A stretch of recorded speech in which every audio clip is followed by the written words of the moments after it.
मेरी online family को मेरा नमस्कार। दोस्तों, हम बात कर रहे थे बृहस्पति ग्रह के कुंभ राशि में संचरण करने का क्या हमारे जीवन पे प्रभाव पड़ेगा, क्या सभी राशियों पर इसका प्रभाव पड़ेगा। कल के वीडियो में हमने मेष राशि और वृष राशि पर इसका क्या प्रभाव पड़ेगा इस बारे में बात की थी और उसके उपाय बताए थे। दोस्तों, आज हम बात करने जा रहे हैं मिथुन राशि की और कर्क राशि की। तो जिन दोस्तों को अपना जन्म लग्न मालूम है, तो जिनका जन्म लग्न मिथुन हो या कर्क हो, वो इस वीडियो को देखें।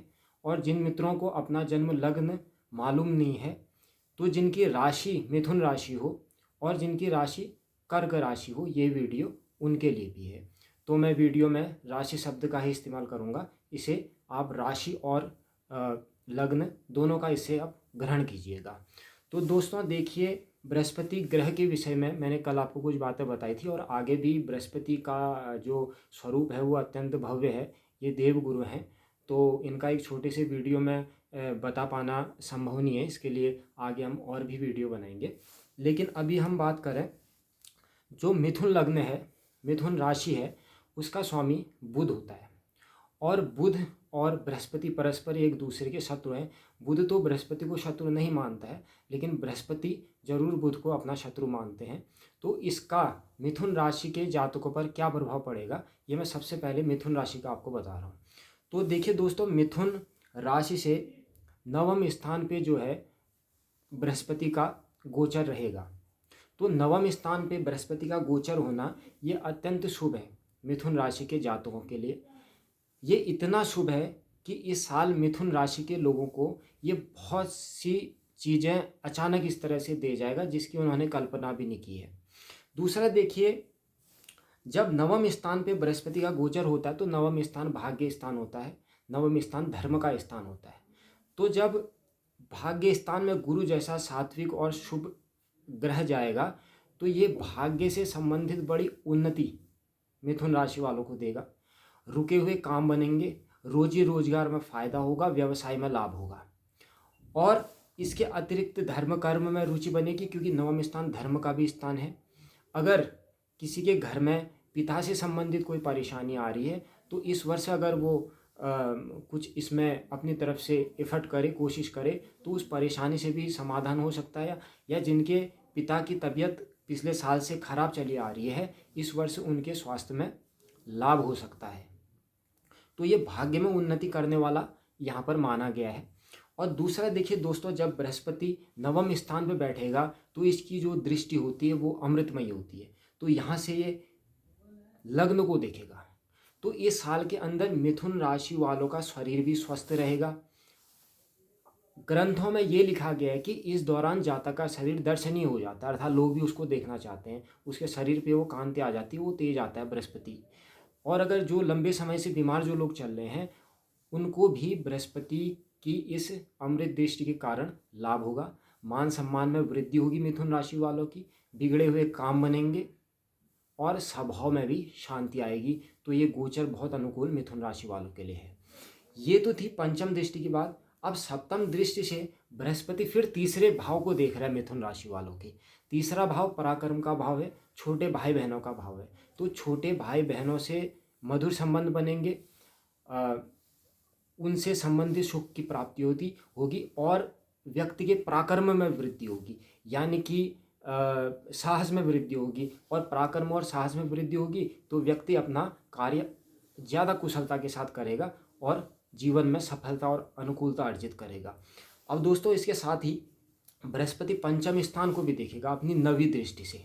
अब जब पंचम स्थान को देखेगा, पंचम स्थान जो है कुंडली का विद्या स्थान है, ये संतान का स्थान है और बुद्धि का स्थान है। इसको ज्योतिष शास्त्र में लक्ष्मी स्थान भी कहा गया है। तो जब ये शुक्र की राशि को, हालांकि शुक्र बृहस्पति का शत्रु ग्रह होता है तो ये शत्रु राशि से देखेगा, लेकिन फिर भी बृहस्पति है। तो जब पंचम स्थान को देखेंगे तो ये मिथुन राशि वालों के बुद्धि में तीक्ष्णता पैदा होगी। और विशेष करके जो मिथुन राशि के बच्चे हैं जो अभी स्कूल में पढ़ाई करते हैं, उनके लिए भी ये शुभ संकेत है कि पढ़ाई में मन लगेगा, अब अगले साल 2022 नवंबर तक तो ये रहेगा ही रहेगा। तो जो 2022 में परीक्षाएं होंगी बच्चों की, उसमें भी वो अच्छा परफॉर्म कर पाएंगे और विद्यार्थियों के लिए भी अनेक अनुकूल यहाँ पर अवसर देगा बृहस्पति। और इसके साथ में ये लक्ष्मी की भी वृद्धि करने वाला होगा। और उपाय के तौर पे अगर हम बात करें तो कोई विशेष उपाय मिथुन राशि के जातकों को करने की आवश्यकता इस दौरान नहीं है, लेकिन फिर भी अगर हो सके तो बृहस्पति का रत्न आप जरूर इसमें धारण कीजिए, ताकि बृहस्पति से संबंधित विशेष कृपा आपको ज़्यादा प्राप्त हो सके, उसके प्रभाव में वृद्धि हो सके। और शिव जी का पूजन करते रहें ताकि आपके बृहस्पति आपको और ज़्यादा अनुकूलता दे। ब्राह्मणों का सम्मान करें, अपने से बड़ों का सम्मान करें, इससे बृहस्पति खुश होते हैं और व्यक्ति के जीवन में सुख समृद्धि देते हैं। तो दोस्तों ये थी मिथुन राशि की बात। अब हम बात करेंगे कर्क राशि की। दोस्तों अब हम बात करेंगे कर्क राशि की। देखिए, कर्क राशि के लोगों के लिए बृहस्पति का गोचर उतना अनुकूल फलदायक नहीं हो रहा है इस समय, क्योंकि बृहस्पति यहाँ पर अष्टम भाव में गोचर करेंगे और अष्टम गुरु पूज्य हो जाता है। पूज्य का मतलब ये होता है कि ये शुभ फल नहीं देता है और आपको शांति विधान बृहस्पति का इस साल कराना चाहिए। क्योंकि देखिए दोस्तों, जो आठवां भाव है वो मृत्यु का भाव है, आठवां भाव कष्ट का भाव है और आठवां भाव पुरातत्व का भाव है। तो जब यहाँ पर बृहस्पति चलेंगे तो कहीं ना कहीं ये भाग्यहीनता का समय अष्टम स्थान में गोचर के दौरान इस वर्ष का रहेगा। भाग्य उतना साथ कर्क राशि के जातकों का या कर्क लग्न के जातकों का नहीं दे पाएगा। और दूसरा, शत्रुओं का भी भय बना रहेगा। थोड़ा इसमें कर्क राशि वालों को ये सावधानी रखने की आवश्यकता है कि इस दौरान ये बहुत ज़्यादा बाहरी लोगों से मतलब न रखें, अपने दुश्मनों से मतलब न रखें, क्योंकि दुश्मन इस दौरान भारी पड़ सकते हैं और नुकसान पहुंचा सकते हैं। तो अगर उनसे दूरी बना के रखेंगे, थोड़ा एकाग्र जीवन इस दौरान अगर बिताएंगे तो ये इनके लिए बहुत अच्छी कंडीशन इसमें बनेगी। और स्वास्थ्य संबंधी और विशेष करके भी पेट से संबंधित रोग इस दौरान हो सकते हैं। और ठंडियों में तो नहीं, लेकिन मार्च अप्रैल के बाद में पीलिया संबंधी रोग इस वर्ष आप ये मान के चलिए कि कर्क राशि या कर्क लग्न के जातकों को पीलिया रोग सर्वाधिक होगा। इसलिए खान पान का विशेष ध्यान रखें, सात्विक आहार कीजिए, मीट मांस से दूर रहिए और इसमें मदिरा आदि का भी सेवन न कीजिए, ताकि आपको अगले साल मार्च अप्रैल के बाद में पेट संबंधी दिक्कतों का और विशेष करके पीलिया रोग का सामना न करना पड़े, नहीं तो इसमें ये दिक्कत करेगा स्वास्थ्य से संबंधित। और दूसरा, लेकिन इसमें इतना जरूर है कि अचानक से धन की प्राप्ति इनको हो सकती है, कोई पुरातत्व का धन मिल सकता है। अब पुरातत्व धन का मतलब ये नहीं होता कि कोई गड़ा खजाना मिल जाए। अगर पूर्वजों का कोई धन है, बाप दादाओं को कोई धन है, तो उससे भी भूमि और धन का लाभ होता है, तो उसको भी जो है पुरातत्व लाभ के अंदर हम लोग देखते हैं, तो उससे लाभ और सफलता प्राप्त हो सकती है। लेकिन स्वास्थ्य का विशेष ध्यान इन्होंने रखना पड़ेगा इस दौरान। अब देखिए दूसरा, इसमें ये 12वें स्थान को यहाँ से देखेगा पंचम दृष्टि से। यहाँ पर दृष्टि होने से कर्क राशि वालों का व्यय ज़्यादा होगा, यानी कि खर्चा, स्वास्थ्य का भी खर्चा और धन का भी खर्चा। और इधर उधर थोड़ा कम घूमें, क्योंकि अगर देशांतरों में आप जाते हैं, कहीं विदेश जाते हैं या कहीं शहर से बाहर जाते हैं, तो वहाँ पर आपका अनावश्यक रुपया इस दौरान खर्च हो सकता है, इसलिए टालें इसको। दुर्घटनाओं के भी योग बनेंगे, इसको टालें यात्राओं को इस वर्ष 2022 में जहाँ तक हो सके। और दूसरा, इसमें व्यय तो रहेगा ही रहेगा, लेकिन अगर कोई व्यक्ति विदेश से जुड़े हैं कर्क राशि के, तो या वहाँ नौकरी करते हैं, वहीं रहते हैं, तो उनको जो है देश से दूर धन का लाभ भी प्राप्त करवाएगा। ये इसका एक अच्छा पहलू कर्क राशि के लिए सामने आ रहा है। अब देखिए दोस्तों इसमें ये सातवीं दृष्टि से सिंह राशि को देख रहा है, अपने मित्र सूर्य की राशि को देख रहा है। तो कर्क राशि के लिए अच्छी बात है कि अपने परिवार और अपने जो लोग हैं, भाई बहन हैं, उनसे सुख और सहयोग प्राप्त करेगा। और यहाँ पर एक चीज़ और हो जाएगी कि ये इस दौरान जो भी बात करेगा वो सही बात करेगा, सत्य बात करेगा और धन शक्ति की अभिवृद्धि प्राप्त करेगा। क्योंकि तीसरे स्थान पे जब बृहस्पति की दृष्टि पड़ती है तो मेहनत करके ये धन देता है। अगर आप मेहनत करेंगे तो निश्चित रूप से आपको धन का लाभ इस दौरान होगा।